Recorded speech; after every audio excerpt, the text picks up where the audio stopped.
दीप ज्योति परम ज्योति, दीप ज्योति जनार्दन, ज्योति नमोस्तुते। शुभं करोतु कल्याणं दोनों हाथ ऊपर कीजिए और मुट्ठी बंद करके जोर से बोले भारत की जय। और जोर से बोले भारत माता की जय। भारत माता की जय। सब अब जागृत हो गए ना आप लोग, है ना? नींद तो नहीं आएगी किसी को? नेताजी सुभाष चंद्र बोस जी की 125वीं जयंती के शुभ अवसर पर आज हम सब यहाँ एकत्रित हुए हैं।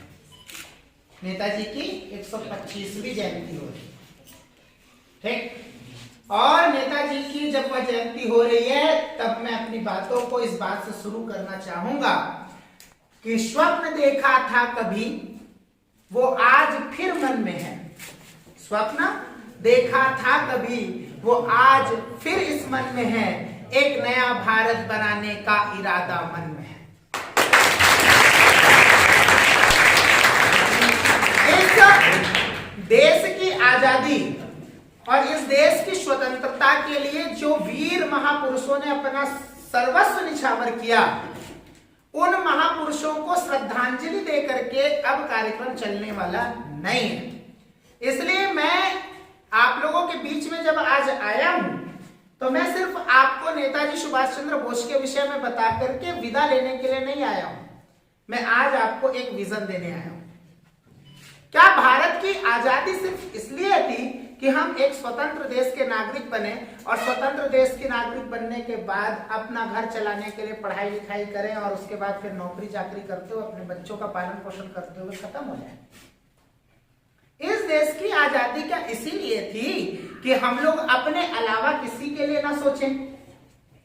आज जब मैं आप लोगों के बीच में आया हूं, जब मैं आप लोगों के बीच में इस विषय को रख रहा हूं, तब मैं अपने सामने एक नए भारत को देख रहा हूं। कौन सा भारत? वो भारत जिसके अंदर सोचने, समझने और जानने की बहुत बड़ी उत्सुकता है, पर वह सोचने और समझने के लायक तब बनेगा जब उसके पास एक सोच और एक विजन कौन डाले? उसके शिक्षक लोग डाले। नेताजी सुभाष चंद्र बोस की 125वीं जयंती के अवसर पर हमारे पाठक सर ने आप लोगों को बताया कि हम नेताजी को महात्मा गांधी ने कैसा व्यंग्यात्मक शब्द का प्रयोग किया था। नेताजी यहां से जाकर के भारत से बाहर निकल करके और सिंगापुर पे और अपने जापान में जाकर के उन्होंने आजाद हिंद फौज की स्थापना की। उन्होंने रिसर्च किया कि क्या कोई भी एक ऐसा देश है जिस देश ने कोई भी बलिदान न दिया हो और उसे आजादी मिल गई हो। क्योंकि जब भारत उस समय था तो उस समय कुछ लोगों का यह मत था कि अहिंसा से आजादी प्राप्त हो सकती है, अहिंसा से आजादी प्राप्त हो सकती है। और एक बात बोली जाती थी कि अहिंसा परमो धर्म है। सत्याग्रह आप करते रहिए, आप कोई रास्ता अपनाते रहिए और आप सफल हो जाएंगे।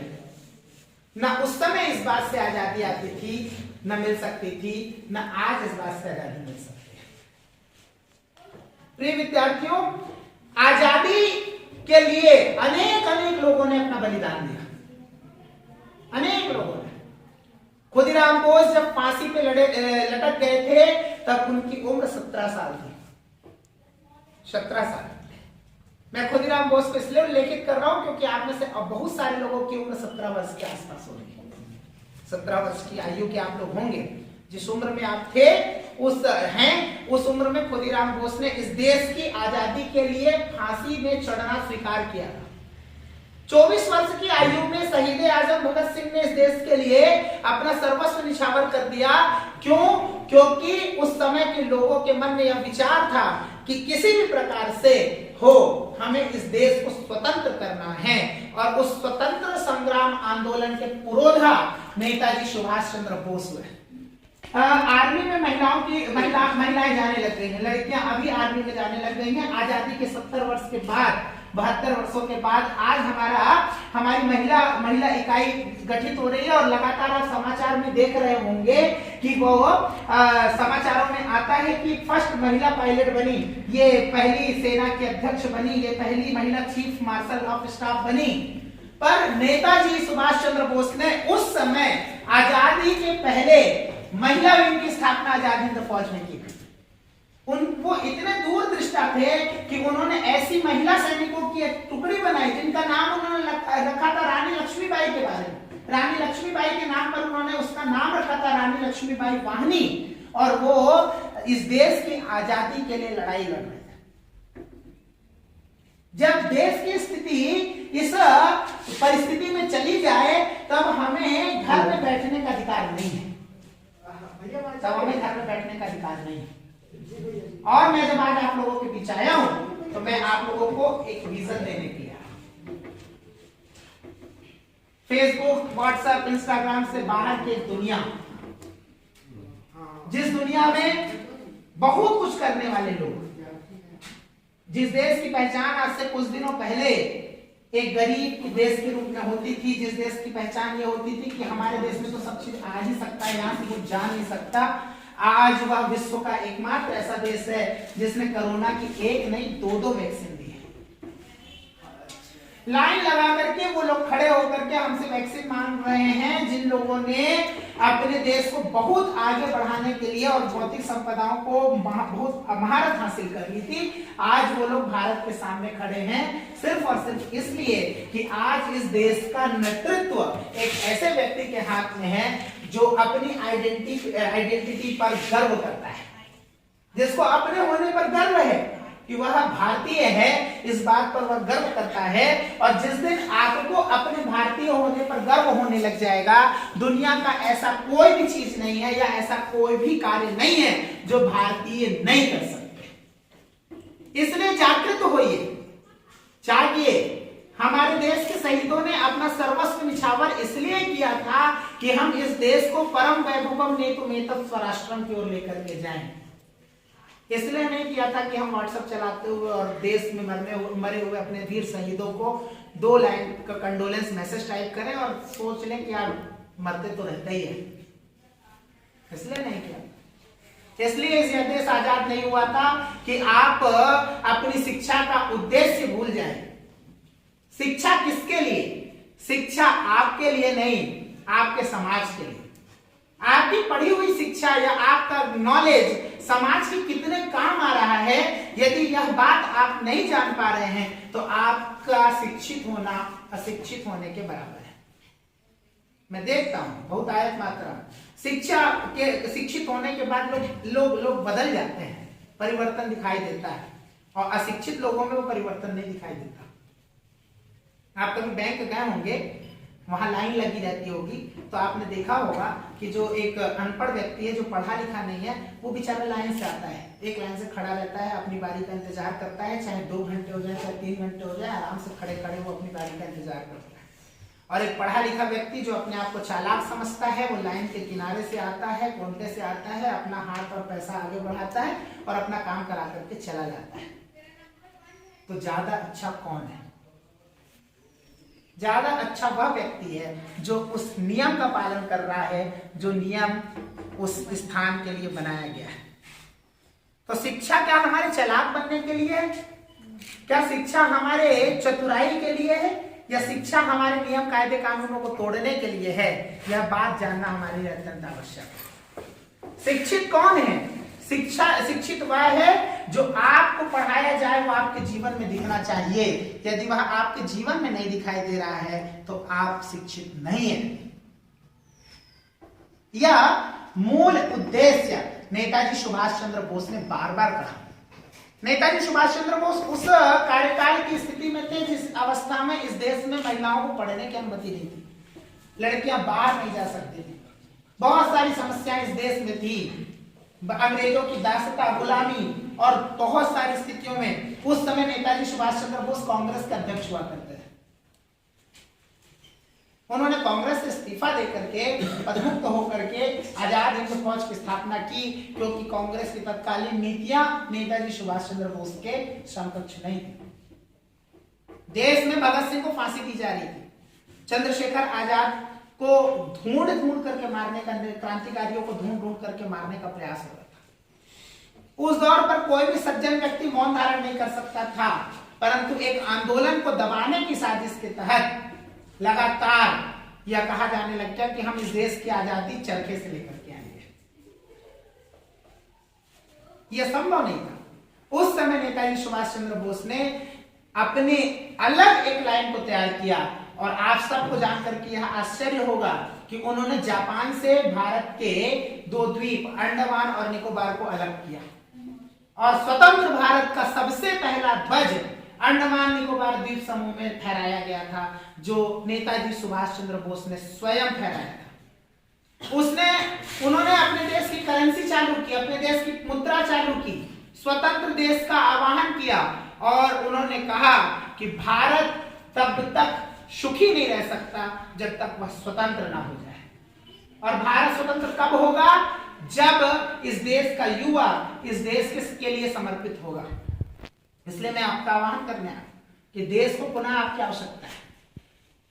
आज हम सबको आवश्यकता इस बात की नहीं है कि हमको लड़ाई लड़नी है, हमको आवश्यकता है अपने देश के अंदर की स्थितियों से लड़ने की। आज आप देख रहे हैं कि इस देश में किस तरह की स्थितियों का निर्माण हो रहा है। समाचार चैनलों के माध्यम से आप देखते होंगे कि कैसे एक शिक्षण संस्थान में इस देश को तोड़ने के नारे लगाए जाते हैं। कैसे संस्थान होते हैं? क्या कोई शिक्षण संस्थान ऐसा हो सकता है जिसमें अपने ही देश को तोड़ने के लिए ही नारे लगाए जाते हैं? अपने देश को अलग करने की साजिश रची जाती है। ऐसे लोगों से लड़ने की आवश्यकता है। पहले तो हम अंग्रेजों से लड़ रहे थे, आज घर में घुसे हुए उन चोरों से लड़ने की आवश्यकता है, जो हैं तो हमारे ही और आपके तरह, पर वो हमारे और आपकी तरह नहीं है। कैसे इस देश में अपनी ही सेना के ऊपर पथराव होता है और अपने ही देश की सेना के सैनिकों को मारने की साजिश रची जाती है, यह सब आप देखते होंगे।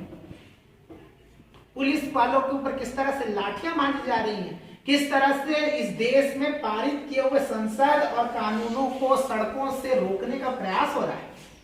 ये एक नए तरीके का प्रचलन इस देश में प्रारंभ हुआ है। आप लोगों ने पढ़ा होगा कि इस देश में संसद जो है वो सर्वोच्च है।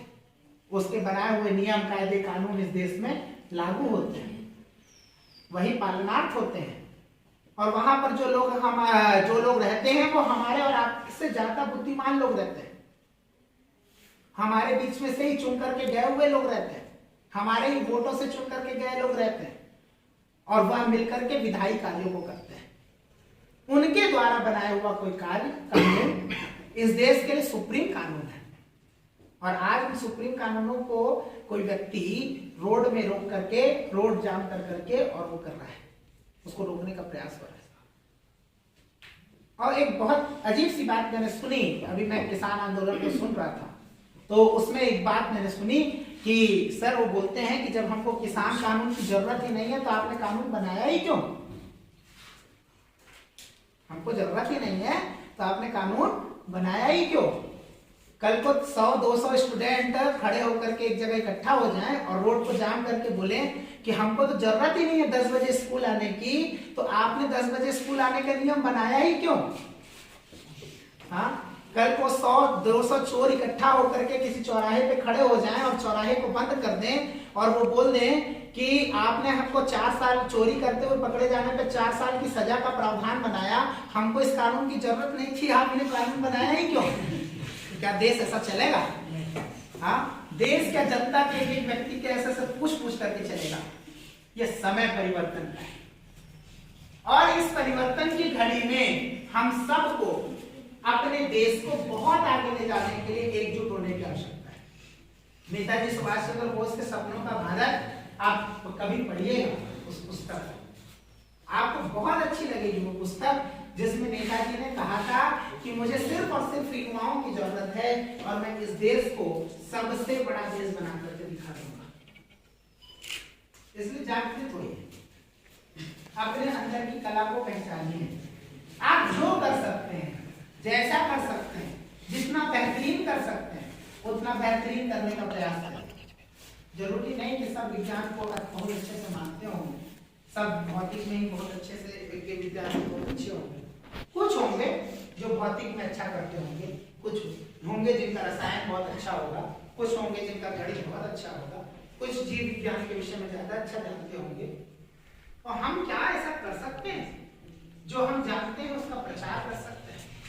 हमारे घर के अगल बगल का कोई व्यक्ति जो इस विद्यालय में पढ़ने के लिए लायक ना हो, जिसकी स्थिति ना हो कि वह इतना फीस पेड कर सके या शुल्क दे सके, यद्यपि तेजस्विनी में शुल्क बहुत कम है मैं जानता हूँ, पर फिर भी यदि वो नहीं दे सक रहा है और आपके शासकीय विद्यालयों में आस पड़ोस में पढ़ रहा है और उसका स्तर बहुत कम है, तो आप अपने ज्ञान को उस बालक को दे सकते हैं। हमारे कारण कोई एक व्यक्ति मुस्कुरा सकता है, ऐसा प्रयास करने का समय आ गया है। आपकी शिक्षा इस देश के लिए कैसे काम बन सकती है, कैसे काम आ सकती है, यह करने का समय अब आ चुका है। इसलिए मैं आपका आह्वान करने आया हूं कि आप जो कुछ हैं, जैसे भी हैं, वहां से सिर्फ और सिर्फ एक लक्ष्य बनाइए कि मुझे इस देश के लिए कुछ ना कुछ करना है, मुझे अपने भारत माता के लिए कुछ ना कुछ करना है, मुझे अपनी मातृभूमि के लिए कुछ करना है। यदि मैं छात्र हूं तो मैं ऐसा पढ़ाई करूं कि मेरी भारत माता को देख करके मुझसे गर्व हो। यदि मैं शिक्षक हूं तो मैं इतना अच्छा पढ़ाने में अपना समय लगाऊं कि भारत माता को गर्व हो कि मेरे पास ऐसे शिक्षक हैं। यदि मैं डॉक्टर हूं तो मेरे अंदर यह भाव जागृत होना चाहिए कि मैं अपने लोगों की सेवा ऐसी करूंगा कि भारत माता को गर्व हो कि मेरे पास ऐसे डॉक्टर हैं। इसलिए समय आ चुका है मां भारती को फिर से वैभवशाली बनाने का समय आ चुका है, और इसलिए जागृत होइए। स्वामी विवेकानंद ने कहा था, उत्तिष्ठ जागृत प्राप्त वरदान बोध है। उठिए, जागिए और अपने लक्ष्य की तरफ बढ़िए। और इसी को नेताजी सुभाष चंद्र बोस ने कहा कि तुम मुझे खून दो, मैं तुम्हें आजादी दूंगा। तुम मुझे खून दो, मैं तुम्हें आजादी दूंगा। क्यों? क्योंकि उन्हें पता था कि इस देश की आजादी खून के रास्ते से ही आ सकती है। बिना बलिदान दिए मां भारती नहीं मुस्कुरा सकती, यह उनका संबोधन था। मां भारती तभी मुस्कुराएगी जब उसके लिए बलिदान दिया जाएगा। और इसीलिए उन्होंने कहा था कि स्वप्न देखा था कभी जो आज फिर इस मन में है, फिर एक नया भारत बनाने का इरादा मन में है। नया भारत बनाने का इरादा, कैसा भारत? जो आत्मनिर्भर हो, नया हो, यूनिक हो, जिसके पीछे सब चलते हो। विश्वगुरु था भारत। जब इस देश में मुगलों का आक्रमण हुआ तब इस देश में विश्वविद्यालयों की संख्या थी। जब ऑक्सफोर्ड पहली विश्वविद्यालय की स्थापना ब्रिटेन और ईसाई देशों में हो रही थी, तब भारत में गुरुकुलों की संख्या 1 लाख से ऊपर थी। 100% शिक्षित देश था भारत। और अपने ही देश पे, अपने ही होने पर हम लोगों को गर्व के स्थान पर शर्म होने का भाव यदि जागृत होने लगा, तो कहीं ना कहीं इसका दोष हमारे मेघालय की शिक्षा पद्धति के कारण है। इसलिए यह भाव भूल जाइए कि रटंत विद्या खोदंत पानी, रटने से विद्या और खोदने से पानी मिलता है। रटने से विद्या नहीं मिल सकती, समझने से विद्या मिलेगी। और विद्या को समझने के बाद उसका उपयोग हम कैसे कर सकते हैं, यह कार्य हमको करना है। इसलिए नेताजी की जब 125वीं वर्षगांठ हम मना रहे हैं और पूरा देश इसको पराक्रम दिवस के रूप में मना रहा है। आज पराक्रम दिवस है ना, ठीक? देश को अपने पराक्रम पर गर्व है और गर्व होना चाहिए कि हम लोगों ने इतना ज्यादा बलिदान इस देश को आजाद कराने के लिए किया है जितना किसी भी विश्व के देशों ने नहीं दिया होगा। हमें इस देश को परम वैभवशाली बनाने के लिए फिर से बलिदान देने की आवश्यकता है। और बलिदान किसका? अपने सुखों का। अपने कर्तव्यों का ज्ञान करिए और अपने कर्तव्यों का ध्यान करते हुए, अपने कर्तव्यों को पालन करते हुए इस देश को हम कैसे आगे ले जा सकते हैं, इसका ध्यान रखना है। और मुझे उम्मीद है कि मैं आप सब इस पुनीत कार्य में जुड़ेंगे, इस पुनीत कार्य को करेंगे और इस कार्य को करने में आप भी गर्व की अनुभूति करेंगे। इसलिए अपने भारतीय होने पर गर्व करिए और गर्व करिए कि विश्व की सबसे पुरानी संस्कृति और विश्व के सबसे चिर पुरातन देश में आपका जन्म हुआ। चिर पुरातन देश, यह देश भगवान श्री राम का देश, जहां अपने वचन के पालन के लिए बालक 14 वर्षों का वनवास ले लेता है और राज्य संपदा का मोह नहीं करता। यह देश राजा विक्रमादित्य का देश, जिसके राज्य में हर व्यक्ति संस्कृत भाषा का प्रयोग करता है, संस्कृत में बातचीत करते हैं और सामान्य व्यक्ति नहीं, एक लकड़हारा तक संस्कृत में बातचीत करता है, जिसके नाम से विक्रम संवत की शुरुआत होती है। यह देश चाणक्य का देश, जो एक रास्ते चलते हुए लड़के को पकड़ करके कहता है कि तुझे मगध का राजा बनना है और अब उसको राजा बनाए बिना वह दम नहीं लेता। यह देश उस चाणक्य का है, यह देश उस चंद्रगुप्त का है, यह देश आर्यभट्ट का है जिसने शून्य की खोज की, यह देश जिसने अनंत की पहली परिभाषा का गठन किया, यह देश उसका है। यह देश जिस देश ने गणित शब्द का पहला प्रयोग किया, यह देश जिसने राजनीति शब्द का पहला प्रयोग किया। राजनीति शब्द की शुरुआत ही भारत में हुई है, इससे पहले पॉलिटिक्स शब्द नहीं था, राजनीति शब्द देन इस देश की है। इसलिए अपने गर्व करिए कि हम ऐसे महापुरुषों की संतान हैं और ऐसे वीर प्रसूत देश में जन्म लेने का हम सबको सौभाग्य प्राप्त हुआ है। दुनिया का इकलौता ऐसा देश जो माता कह के पुकारा जाता है, ऐसा देश जिसके बच्चों को सिखाया जाता है कि जननी जन्मभूमि स्वर्गादपि गरीयसी, जननी और जन्मभूमि स्वर्ग से भी बढ़कर है। नेताजी सुभाष चंद्र बोस बार बार ये कहते थे कि मुझे यदि 1000 बार भी जन्म लेने का अवसर मिले तो मुझे हर बार भारत माता की कोख प्राप्त हो। और यद्यपि वो यहां से गए तो पता ही नहीं चला। एक प्लेन दुर्घटना में कुछ लोग कहते हैं कि वो मारे गए, कुछ का कहना है कि वह चीन में पाए गए थे, कुछ लोगों का कहना है कि उत्तर प्रदेश में वो थे और वो वहां निवास करते थे। इसीलिए यह स्थिति निर्मित हुई कि जब भारत सरकार ने उन्हें भारत रत्न मरणोपरांत देने की घोषणा की, तब उनके परिवारजनों ने मरणोपरांत इस पुरस्कार को लेने से मना कर दिया। आज भी नेताजी सुभाष चंद्र बोस का वह भारत रत्न पेंडिंग पड़ा हुआ है, कोई उसको लेने के लिए स्वीकार नहीं। यह ऐसा देश जिसने अपने देश के इतने वीर सपूत के मृत्यु का कारण ही नहीं ढूंढा, क्योंकि तत्कालीन सरकारों को यह लगा ही नहीं कि नेताजी की मृत्यु का कारण ढूंढा जाए। इसलिए आज भी वह हम सबके बीच में सूक्ष्म रूप से तो विद्यमान है ही। और ऐसे वीर, ऐसे भोग्य प्रसन्न हमारे नेताजी जो वास्तव में नेता हैं, उनकी इस 125वीं जयंती जो 1 साल तक चलाई जाएगी, भारत सरकार इस कार्यक्रम को 1 वर्ष तक चलाएगी। आज से लेकर के 23 जनवरी 2021 से लेकर के दिसंबर के महीने तक यह कार्यक्रम चलेगा और उस कार्यक्रम को पूरा भारत सरकार का सांस्कृतिक एवं खेल मंत्रालय करेगा, जिसके निमित्त बहुत सारे कार्यक्रम भी आयोजित किए जाएंगे। समय समय पे आपके विद्यालय में भी वह कार्यक्रम होंगे, इसलिए आप सब उसमें सहभागी बनिए। पराक्रम दिवस को मनाइए, अपने गांव घर तक, अपने अड़ोस पड़ोस तक नेताजी सुभाष चंद्र बोस के एक विषय को लेकर के पहुंचिए, उन्हें जागृत करिए, देश की पराक्रम से स्वयं परिचित होइए और लोगों को भी परिचित कराइए। इन्हीं शुभकामनाओं के साथ आप लोगों ने मुझे सुना, आप लोग का बहुत बहुत धन्यवाद। दोनों हाथ उठाइए और बोले भारत माता की। भारत